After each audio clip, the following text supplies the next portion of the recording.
if we shouldn't get started. We've got a good sized crowd here, and Peter, you can introduce Jen. I'd love to.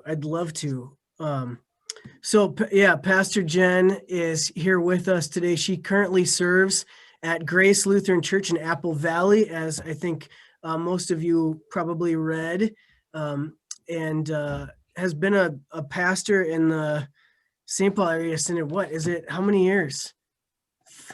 5 years? 5 already. Yeah. Yeah. Did you, and actually both Pastor Jen and I served the same internship site, which is kind of our claim to fame together, which is Our Redeemer in Saint Paul, on the east side of Saint Paul. But she also serves as, I think, co-chair of the Advocates for Racial Equity, which is a synod-wide task force and working group that's been doing a lot of interesting education and training and follow-up for different congregations, and kind of how we work together to address some of the inequities and some of the disparities that still so plague our church and plague our communities.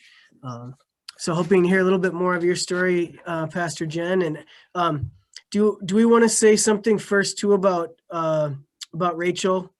Would that be fitting really quick? We can. I'd love to. I'm so curious to hear from Pastor Jen. Yeah. But for those who I haven't met, I'm Rachel Schmelzer, and I'm chairing our racial justice ministry team at Trinity that got started this fall.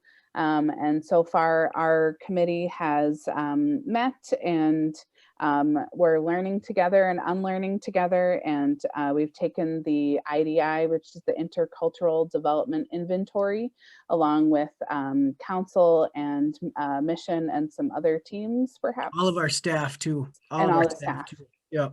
So that's a great experience, and we're still learning from that with Karen Giesecke as our administrator. But yeah, always ready to learn more. Yeah, thanks. And that just kind of gives a little bit about some of the work that Trinity is doing. But yeah, thanks, Pastor Jen, for being here, and looking forward to our conversation. And if everybody could mute too, if they haven't already, that would be great, and let her. Yeah, thank you so very much. I am so honored and just grateful for this opportunity to come and explore with you all and get to enter into conversation about what it's like to journey together as we seek, as I just heard, seek to learn and unlearn together. It is a journey, and we're all at different points in that journey too, I think is good to acknowledge. I have now lived in the Twin Cities going on 11 years. Wow. Woo, I'm starting to feel Minnesotan more and more every year. I learn when to put my coat on and layer up. Getting better at that.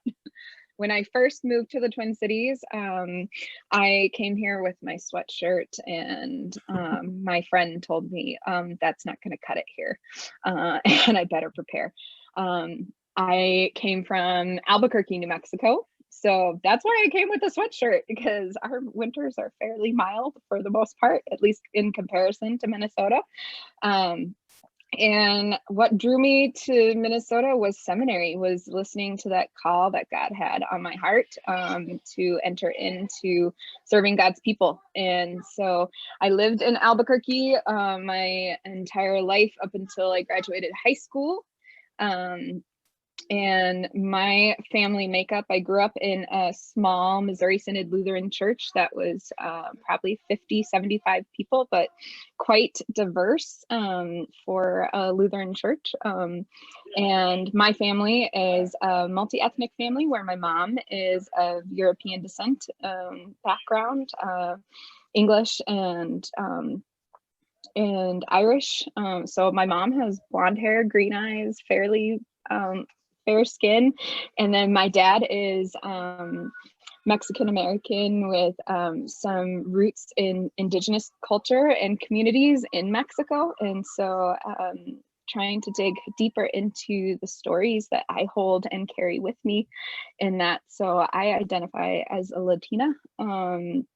specifically and uplift that. And I, in my journey, kind of I say, in a doorway sometimes, some of my own choosing and some forced upon me. And so, you know, and that's the privilege that I also hold, is I have that privilege in the many identities that I carry. And within the church, I've seen that more and more of how I'm able to utilize those areas, whether it be a challenge, or whether it be just, you know, a piece that is part of living into being God's call as a pastor, as a woman of color. And so I was drawn into this work with the Advocates for Racial Equity because upon moving to the Twin Cities, I also met my husband here. My husband, Michael Collins, he's in advertising, and he came to the Twin Cities to start his career as well. And so he's from Connecticut. So we're both not from Minnesota, very far apart, but he came here and to start his career as a copywriter. And so he works at Periscope, downtown Minneapolis, doing that. He has been for the past 4 years. But he is a gentleman who identifies as a Black person. And so it really has hit us. And that's where I entered into doing this work more deeply. It's always been a part of my call of working and striving towards racial equity and social issues within the church, as being called as a Christian, but being called as a pastor as well, that deep line that we hold in our baptismal promises, that we will work towards justice and peace and living into that. But it really hit back in 2000 and, you know, when Philando Castile was murdered in Falcon Heights, because we lived just a few blocks away. And for me, that just was so visceral and just real. And I know it hit a lot of folks here in the Twin Cities. And I caught myself on several occasions just having to tell my husband, please don't go walk outside.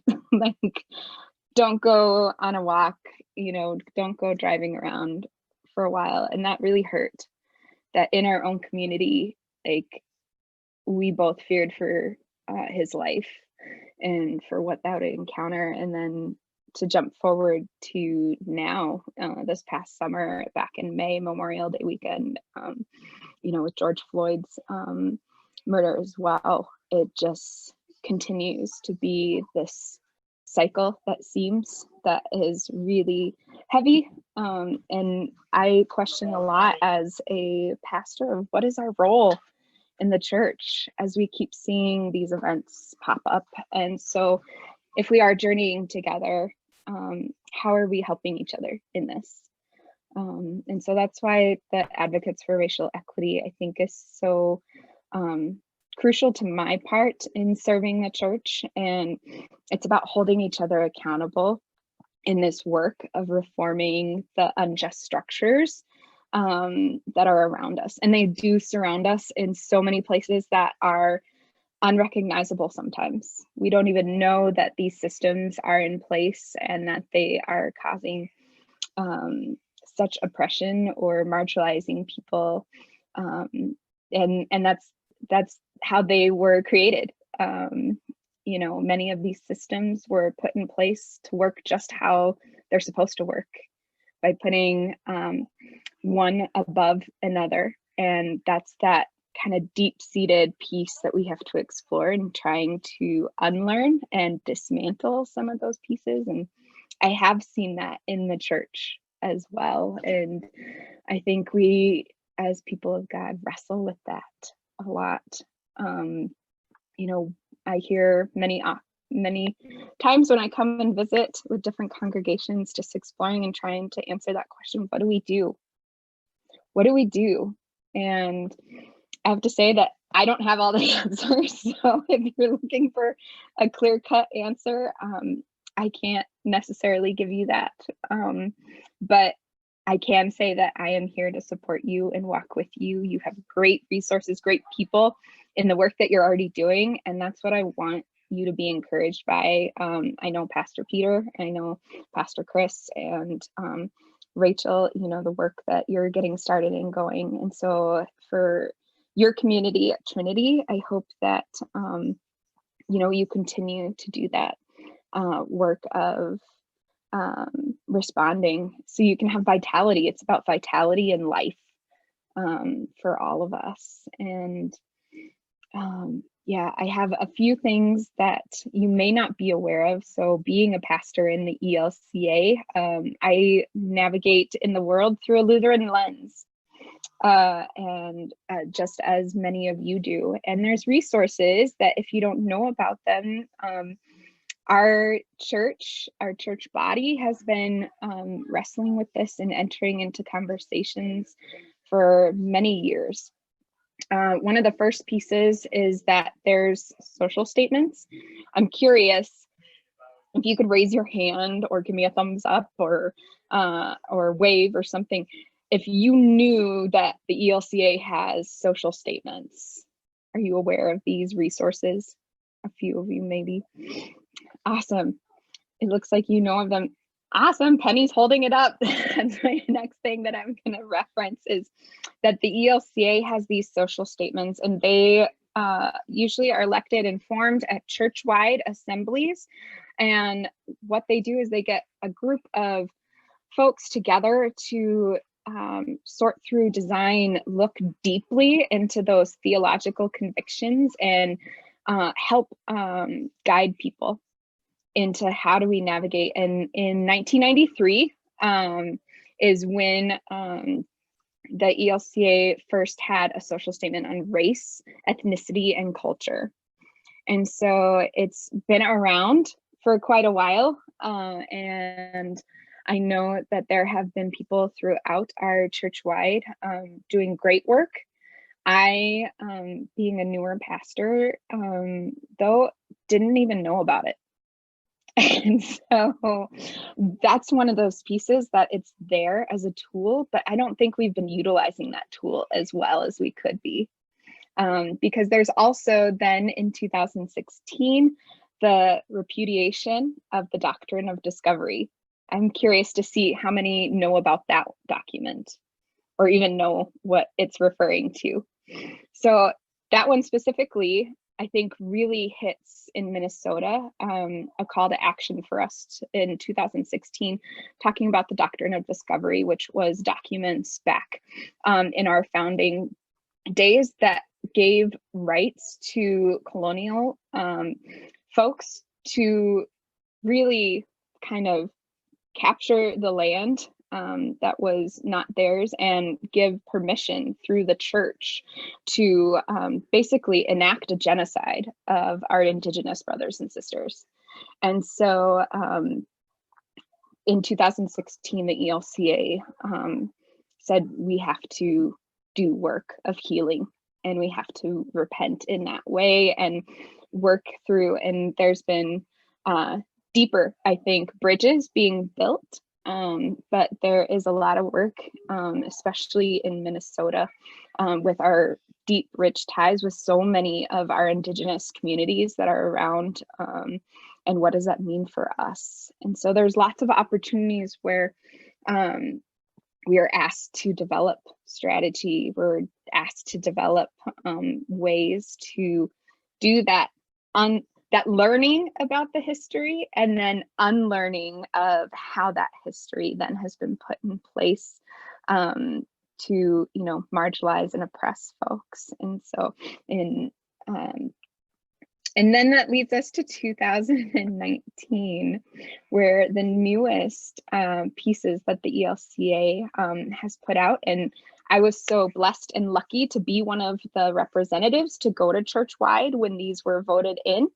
But the first was we heard an apology to the African descent community. And so if I will add the links in the chat in a moment. And I know Penny will also send out an email with all of these links as well. But we have in the ELCA ethnic specific and multicultural ministries. And they are different ministries that help uplift those people who identify in certain ethnic and cultural identities, such as those within African descent. And so at Churchwide, they were presented with an apology for all the ways in which the church has been complicit in allowing and enabling the pieces of our history, especially around slavery, and even up through the civil rights, the church's silence, and what that looks like. And so we received that alongside a vote for the strategy for authentic diversity, which was a big piece in hopes that the church, our church body, all of us, ELCA, can move towards these pieces. There are 5 things that it seeks to deepen. And that's what the Advocates for Racial Equity has been really looking at a lot this year. And we intend to in 2021 to kind of pick up a theme and a project as well as a specific policy.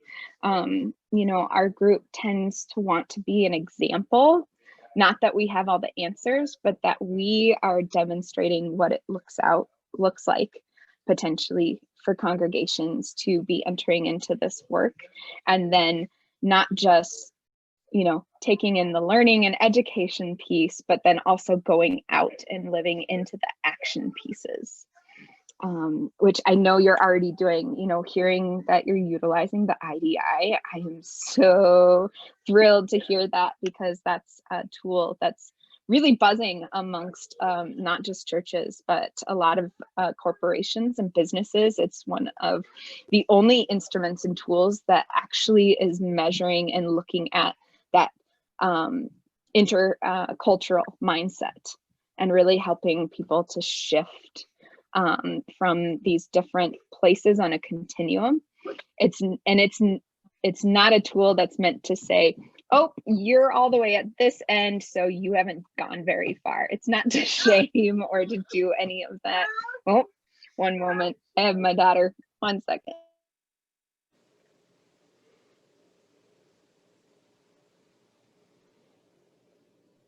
I have a 5-year-old, sorry. Sometimes at home right now, it's adventurous. But yeah, this work with the IDI, it's this piece to encourage us to know that we're always moving forward. It's about aspiring to who we want to be, both at an individual level as well as a collective congregational level. And so this tool, I think it has us pause and think. I don't know how far you are in your work with this, but to really, sometimes we think too often we're further along than we are. And so it gives us a good glimpse of developing a plan of where we hope to be and want to be, and steps, so you can be in partnership with others.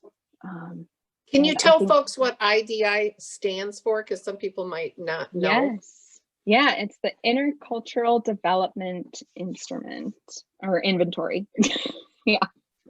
And it's a great tool that folks have been using. As I said, it looks at a continuum for folks to lean into, from moving them from, you know, some folks land in denial or minimalization, polarization, adaptation, and then, you know, this whole continuum. We're all at different places. I'll use myself as an example for you all. I've taken this assessment, this inventory 3 times, and each time I have seen my progression.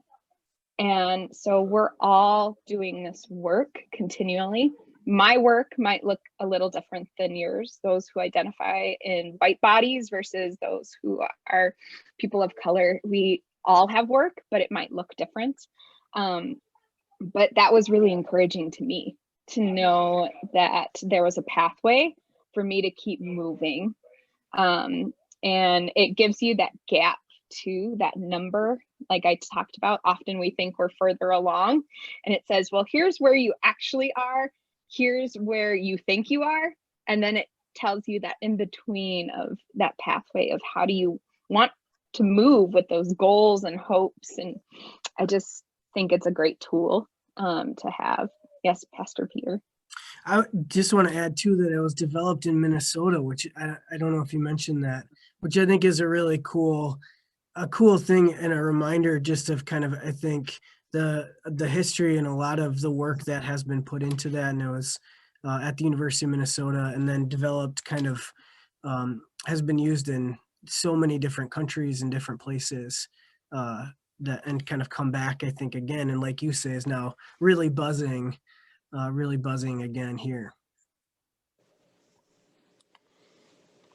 Yeah, I know that was a lot that I said, and I'm curious, to have kind of a conversation. I'm curious what is on your hearts and minds too in this work. You have been at Trinity, I know, doing different things and entering into different places to build this, work towards safety and belonging, right, in your congregation. I'm curious what some of your hopes or questions that you might have, and how I can, be a resource to help walk with you. So people can either raise their hand on their screen and Pastor Peter and I can call on you, or you can put a question in the chat. Either way, whatever works for you. I can start us out with a question.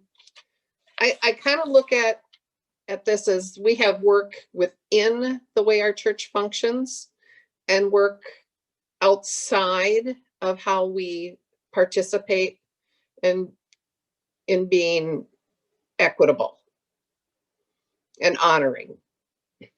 And one of the things we watched, some of us got to watch a film. We had trouble getting it up, called White Savior, Racism in the American Church. And one of the things that was brought up was about liturgy being very, how much is liturgy creating a wall for others to feel welcome? Is it extremely cultural? And how do you work on that so that it's inviting to those who don't have that cultural liturgy, and yet still is something that those that have it and it's part of their practice can still embrace it? So that's a question I have as far as internal structural work, so that we're welcoming and yet don't feel like we have to give up who we are either. I think that's a great question, especially when we look at and know that there's 65 synods around our nation, and then that's not including our broader Lutheran siblings who across this world, right? But many of us, I know that Trinity partners, right? I think Pastor Peter went to Tanzania as well, and so sometimes those stories that we hold in our life that shape and guide us in the way we practice, they hold a good spot, right? We cling to those very familiar pieces, and sometimes when we approach or see something that is different or other, we it puts us at a place that's like, ooh, but that's not how we've done it. Or I don't know if that is the same. And it's a very human response. And so we have to kind of break that kind of, it's not saying throw your traditions out the window, but saying that we're a tapestry that is made up of a bunch of different ways in which we encounter God, in which God designed us, and we each have a divine spark in how we interact with God and one another. And if we close off or restrict or tell someone, this is the only way you can connect with God, I think it hinders all of us in getting to explore who God is and who God is in the world. Because there's a group of folks just a few years ago that started through Luther Seminary called Decolonize Lutheranism, and really pushing us into a conversation that, a Norwegian, Swedish, German Lutheran might not worship the same way as someone who is a Lutheran in Tanzania or Latin America. And yet we all worship the same God, and we all center ourselves in, these teachings founded in Martin Luther. And he, Martin Luther even said, we're reformers. We are called into be changing and being connected with how the Spirit leads and guides. And recognizing, especially I think in America, in the US, many of our liturgies hold histories that we haven't ever explored or understood why they were written the way they were, or the implication that they have on some of our communities of color, in how the words or the language can be seen as oppressive or demoralizing, or even, just really still lifting up those traumatic pieces of slavery. And I find that in, some of the hymns. My husband and I were talking just recently about those histories of our hymns sometimes, how for him, when he hears some of the songs sung, that we might lift up and say, oh, that's so beautiful. Like, what were we talking about?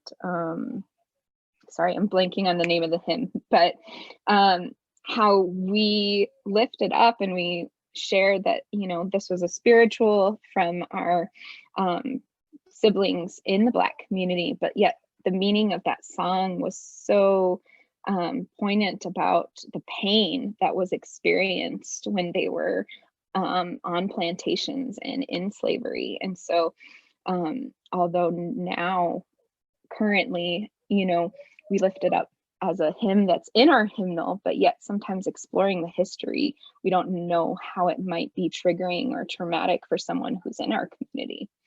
And so just that awareness, I think, in how we navigate as a role as a pastor. I'm sure Pastor Peter and Pastor Chris, do this often with your worship planning team, but that's one of those pieces where we get an opportunity to reframe our stories and explore, just like when we're talking to our young people and we're going through confirmation, right? And we're explaining the meaning of the Lord's Prayer, or we're talking about the 10 Commandments. What does it mean? Martin Luther asked that question so often. What does it mean? We're called into, as God's people, to always, I think, be curious and asking that, so we can do better for our brothers and sisters. I hope that was a long answer, but that gave some insight.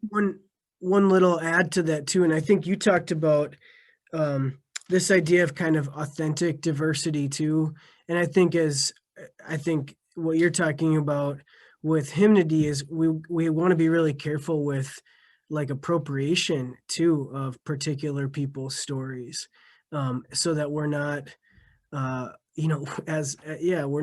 not just kind of glossing over some of that, the historical and systemic pain that some of those have caused. So I'm wondering too, just about how you speak to that kind of authentic diversity in the midst of trying to lift up a multitude of voices. Yeah, that's why I think, the wisdom of those who really crafted the document that we find, and you'll be getting a link to that, how strategic and authentic is our diversity. In that document, it's that call for healing action and reflection of asking us to go deeper. And so it hits, as I mentioned, I didn't go into them, but it hits on five different areas. And one of those is that theological framing and equipping. So how we look at who we are, who we have been, and yet becoming that forward-looking piece of our church, digging deeper into our history to be able to ground ourselves in how we navigate with God in the world. So clarifying and justifying our commitment to that diversity is important. And then it also is paired with the two next pieces in that document I find are really, really important. And it takes time. Like, that's the piece that I want to let people know, is that it's not going to happen overnight. And it takes time, especially when you're talking about healing action and accountability.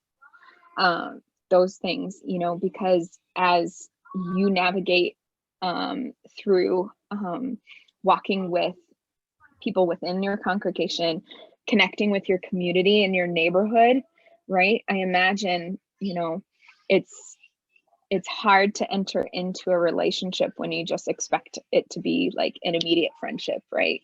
Like an immediate, like, oh, we're good, I know you, and let's get to work, right? In relationships, we have to build that trust. And so I appreciate the healing action is acknowledging that there's continued woundedness that might be in our communities that is perpetuated by racism. And so being able to do kind of a diagnostic and step back and listen. Listening is a huge tool that I think all of us can continue to practice with, because we look at how does it affect our greater collective? How does it hit systematically and structurally the nature, and then allows us to work towards healing? And that's what that accountability is. I think, you know, being able to make sure that you're holding each other accountable. That's one of the pieces that I personally struggle a little bit, because if you look at our social statement, that was created back in 1993. And then the other documents I listed in 2016 and then 2019. And a big question that I ask the church is, how far have we come? And I think we've done a lot, but me personally, I don't think we've done enough.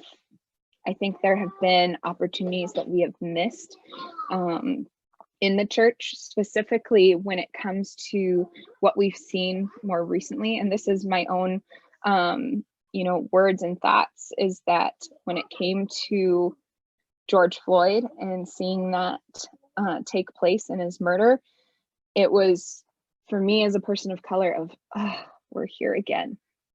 We're here again. And, you know, and yet seeing the church still not being as loud or entering in as much, or saying, you know, I just really have hopes for our churches to be doing more, not just in words, because I do think words are powerful, and they are really deep commitments that we have made as people of God.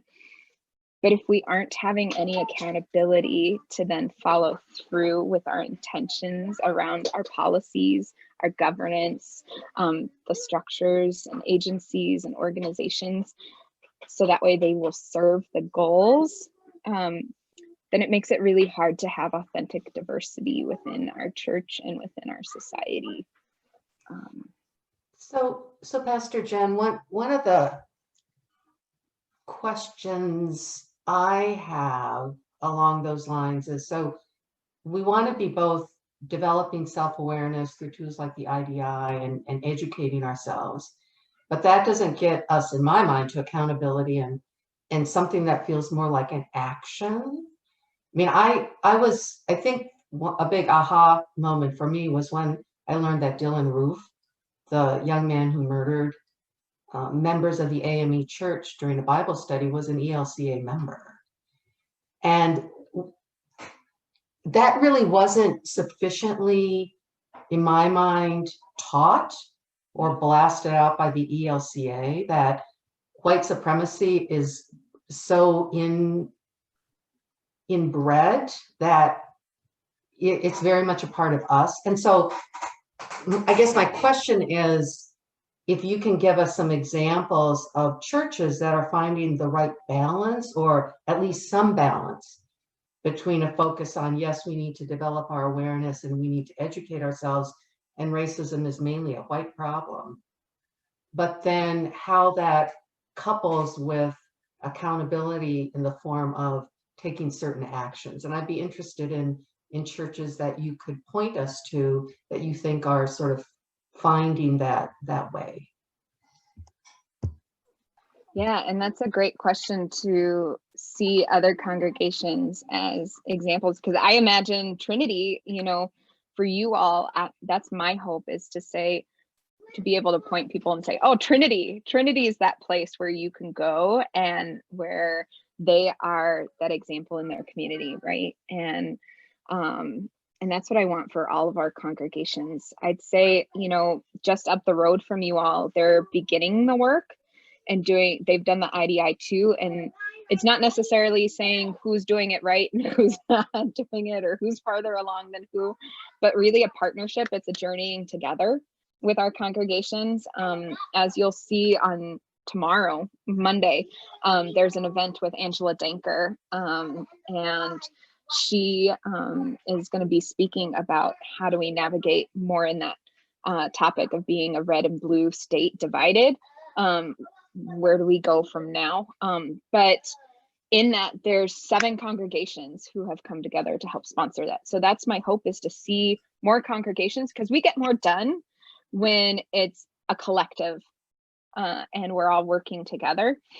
So I encourage you to reach out to the other congregations next to you, but St. Andrews and Mahtomedi, they also have a task force, kind of like what Rachel is leading, and they've done the IDI, and they're doing a bunch of different options. And I know that they've been doing work because they have the shelter at their place of kind of honing in on a specific policy or specific theme around like homelessness and food security. So that's something I encourage too, is try to, as you're thinking together, what is that piece that we want to focus on? Because there's so many things that need attention. And yet we know that we can't do all of them at once, because we don't want to stretch ourselves so thin, right? Because I think we're stronger when we can focus. So I encourage Trinity to be assessing what is that specific policy or that specific theme, you know, partnership that you want to strengthen and really lift up. I know that, you know, for Redeemer off of Dale, they have specifically worked and partnered with Amparo. So working with another organization and doing refugee work, as well as what that looks like. They've had people trained. So that's an instance of another piece. Bethlehem in the Midway, you know, with George Floyd, they're in ongoing process of what does it look like to have sustainable help with our neighbors, with food security as well. I think food and shelter are going to be 2 of our biggest pieces for navigating and trying to figure out, at least, especially amidst the pandemic, how do we sustain people? Because we are already, and as well as healthcare, you know, that's another piece of how are people being able to have healthcare. I think of several congregations who are starting to offer up their congregations as test sites, and how do you partner with medical organizations to offer that too. And so there's a lot of different pathways, and I think really listening to what your own community needs, and then partnering with those that are already around you. Many also work with the school. I know I personally, when I was up in Forest Lake serving there, I worked 3 years, and that's what I'm saying. It's more about longevity and that piece. It doesn't always happen immediately, but with the school district. And I worked with helping build a framework for equity. And so we looked at, with the school board, with educators and administrators, what does it look like to have plans that really look at all of our kids, you know, and the needs that they need, because sometimes, you know, you don't get to hear the voices of those that are really in need sometimes until it's already past the point. And so then you're trying to do emergency care, trying to really do a rapid response. And so, but asking what is that kind of long range plan and goal that'll keep it sustainable for folks. If I might make a comment, I struggle with what people say and what they do.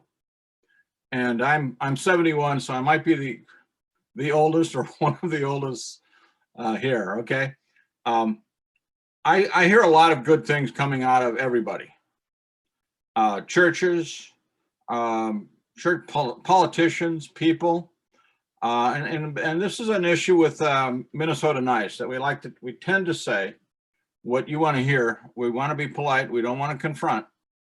But my observation is we do way too much talking and way too little action. And part of it is because we don't want to push anybody, because you said it's going to take time. You know, what if Jesus, when he lived on earth for 30 some years, 33 years, what if he basically was saying all these nice things, but he never did anything but say them? What if he never died for us? So, and you know what? So what are we learning from that? Well, we're not necessarily asked to die for anybody, but we are asked to do something. And we talk about all sorts of ways of getting churches together, people together, courageous conversation, which by definition requires people with different thoughts and backgrounds. And so I hear this, and that gives me a moment of confidence, of optimism.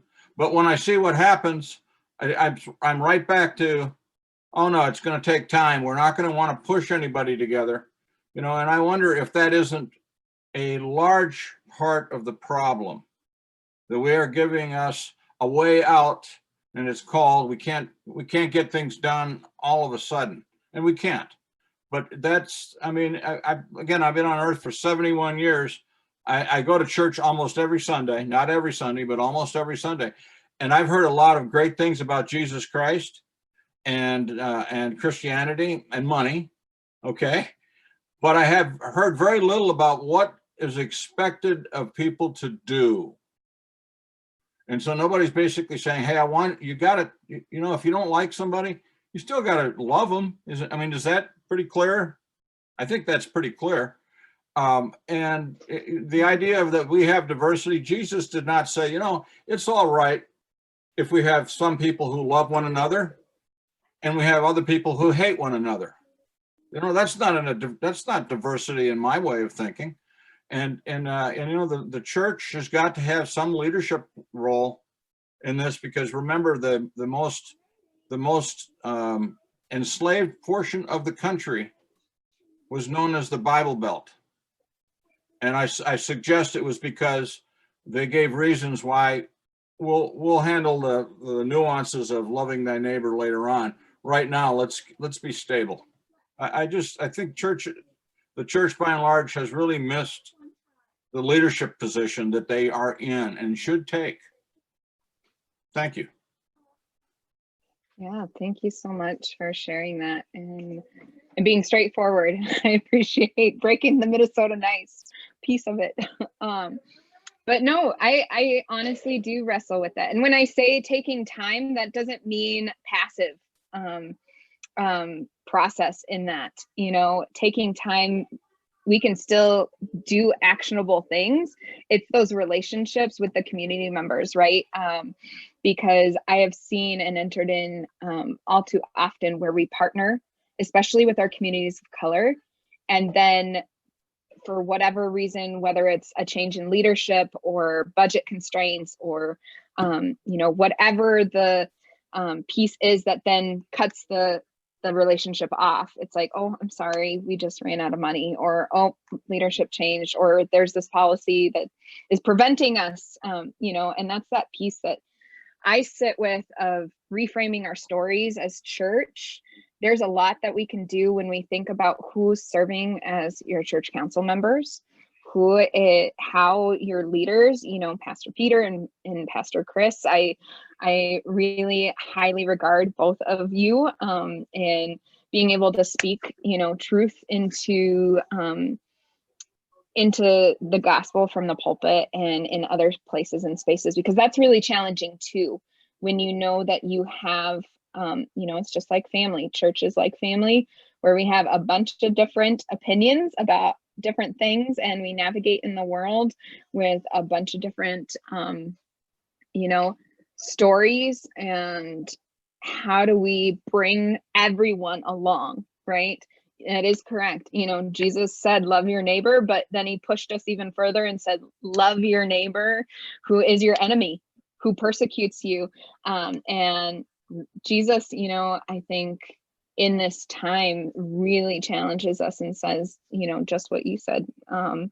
We need to be more actionable and get going on how we interact with our neighbors. And we do, tend to enter into how do we do that, and we get stuck. And then when we get stuck, we just kind of let it go by the wayside, or default to, well, it's just being Minnesota nice, or different things. And so we are challenged and we are encouraged, and Jesus really has a command on our life for that we are to go and do likewise. And go and do likewise is not always comfortable. So. That sounds like a really good statement to wrap up on. And we could talk for hours more. I know you have a church meeting to get to. Unfortunately, we have our annual meeting in about 5 minutes. So to give people time to transition over, Pastor Peter, did you have any last things to comment on? I think, yeah, really, thank you so much for coming, Pastor Jen. I think those pieces in that document, I think, are really helpful and do kind of chart some actionable next steps. And I'm really appreciative to Rachel and Claudia from the Racial Justice and Equity Group for being here and our continued work together around this. So thank you so much. And next week we are having Pastor Paul Slack, who's going to come and share a little bit more too about leading a multi-ethnic and multi-faith organization, what that looks like. And I think kind of some of the broader parachurch organizations and partnerships that are out there that are connecting around racial equity too. And he's preaching, right?